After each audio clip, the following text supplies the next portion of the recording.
iRacing has become the bread and butter of the competitive sim racing scene over the past few years and has only been growing in its plethora of content and features recently added to the service. With each new track and car, there's many new and unique things to do every season. However, there are so many cars and tracks that people around the world just wish to be added to iRacing, and with each new piece of content scratching an itch for some, there are others who are always wanting more.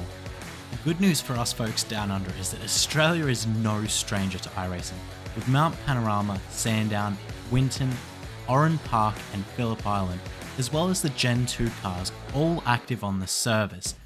We're well done. However, I desire for more.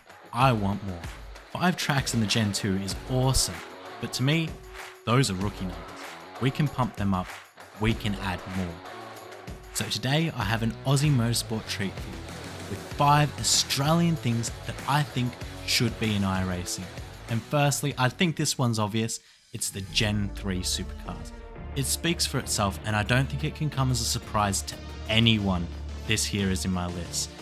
Now, it's been assumed that Gen 3 will be in iRacing ever since it turned its first laps at Bathurst, and even well before then when it was first announced.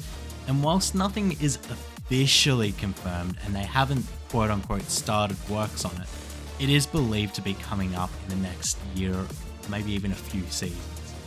The racing quality of the Gen 3 and the past links to Supercars and iRacing just confirm it for me that we will get such a great combination, and I'm so excited. I think they'll announce it when they do their E-Series that they do yearly, but once again, I'm not inside the industry, so I can't confirm. I can just only sit back and be eagerly excited about it. I just pray that iRacing and Supercars get it right, unlike the parody at the start of the Supercars season. Now that we've got the obvious out of the way, let's go to our first road circuit, and that will be the Surfers Paradise Street Circuit. Now, iRacing isn't a stranger to street circuits, and Surfers is one hell of a street circuit. With the long back sweeping chicanes and the tight enclosing walls, this one is challenging. Now, of course, the back chicane is such a fun section of the track, where you just fly off of the curbs, where you can almost straight line it, but you have to keep a lot of car control. It's just an exciting part of the track.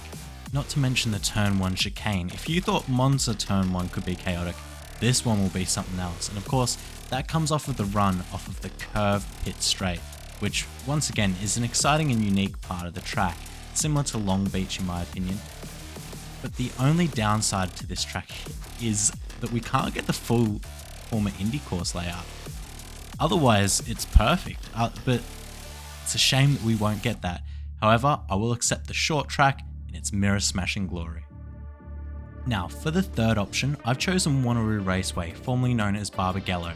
Situated in Western Australia, this short circuit is amazing. I think it would be great for newer drivers to sort of get that understanding of elevation, sort of a little bit of experience on how to drive a track like that.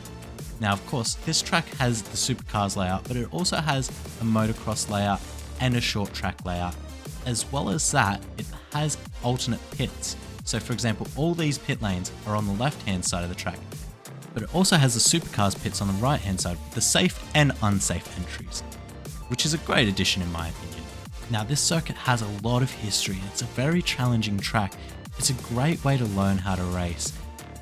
And it's seen multiple categories of racing in the past that are currently in iRacing as well, including Supercars, F4, GT3 and GT4, radicals, we've seen endurance racing, we've also seen Formula 4s, so it's seen it all. It's a pretty exciting track and pretty refreshing. For 7 corners there is a lot going on, and not only that, this track also has night lighting. It has night lighting, so you could run 24-hour events here technically. I think this would be a great addition to iRacing just because of the terms of flexibility and how many series it could be run in. As an FYI too, I've tried to include iRacing clips from tracks that are similar.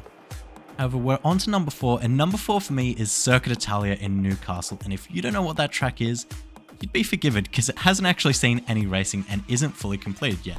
But this track has 3 layouts, including 2 club layouts, one technically without a pit lane, but iRacing could do their usual finder's screwy pit lane for it.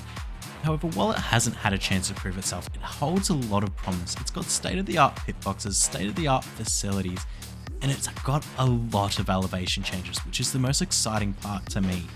Whilst we haven't had any actual videos of driving on the track, and I'm not certain they've done laps yet, the photos of the track make it look like a roller coaster, up and down, so much change in the elevation, which is what made me most excited. This sort of track would be very exciting for MX-5s or Formula Vs, or even slower class categories like GT4.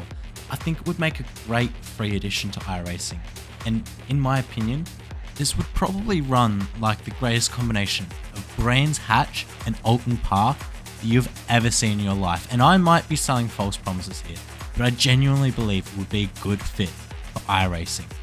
And now we come to the final thing on this list, and it has to be the Adelaide Street Circuit. It couldn't be anything else. This is the best street circuit in Australia, maybe even in the world. It's such a great course, it provides such a good challenge, as well as that it's fast, it's good for racing, and it's a tough challenge. Turn 8, the centre chicane, the staircase section, it's a lot to get right. Now, of course, this was the former host of the Formula 1 Grand Prix before it came to Albert Park in Melbourne. And whilst we nearly lost it, it is currently the home of the V8 Supercars final round. And I think it's such a good track to add to iRacing.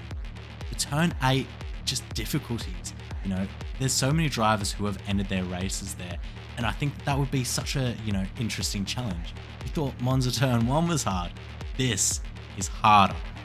On top of this, it wouldn't be extremely difficult to scan the extra few streets to make up the full F1 course. If they closed down those for even a day, they'd be able to do it.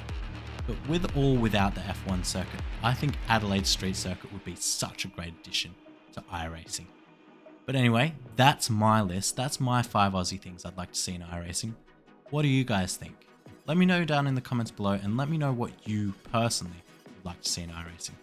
Thank you for watching. If enough people like this one, I'll make another one. But anyway, I'll catch you guys next time.